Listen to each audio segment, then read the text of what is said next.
To a stunning and emotional verdict in one of New Jersey's most disturbing murder cases. Paul Caneiro has been found guilty of killing his brother Keith, Keith's wife Jennifer, and also their 2 young children. The jury returned guilty verdicts on all 15 counts against him, 4 of which were murder. Christine Sloan was inside the courthouse in New Jersey when that verdict was read. Christine, what was the mood like inside the courtroom?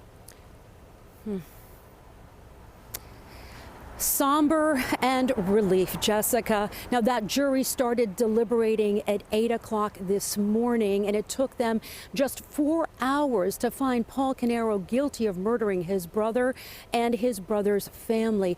Dozens of family members packed the courtroom, holding hands, wiping away tears.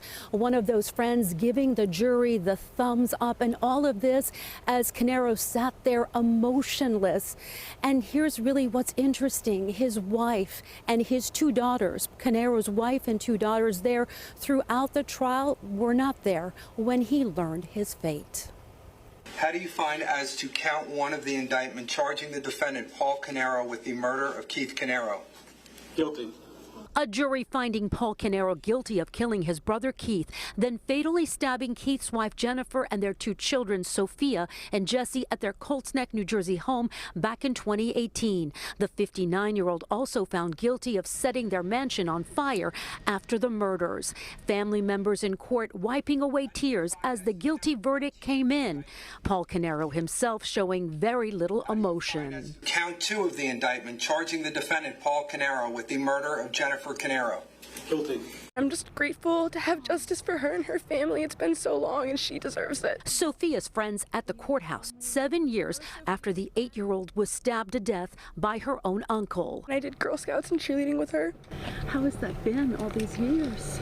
It's been hard without her. I'm grateful that she was in my life and I miss her. I'm really glad she got justice. She was a fighter. Family members choosing not to speak to us, but standing behind the prosecutor as he spoke to the media. I know the impact that this has had, not only on the family, friends, and the community at large in Monmouth County. Paul Caneiro has maintained his innocence, his attorney trying to put the blame on a 3rd brother, a theory prosecutors call false. Jurors shown massive amounts of evidence, including this surveillance video. Paul's Porsche Macan, prosecutors say, with unique taillights, leaving then coming back to his home the morning of the murders. They allowed the evidence to dictate the proofs, and that's what they presented in court today.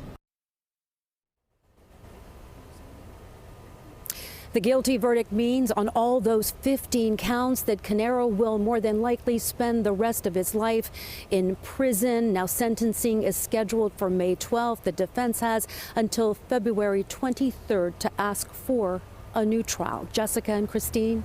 Christine, we know you've been in that courtroom covering this trial. What other evidence do you think that was presented to this jury that may have swayed them to this guilty verdict today?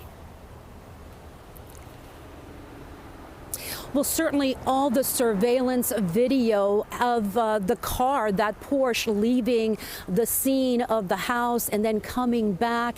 And of course, there was this disturbing piece of evidence, what looked like a butcher knife, and the gun, the handgun that was unregistered. Mind you, prosecutors say that Caneiro had a storage locker full of ammunition and weapons, but that he chose to use an unregistered gun.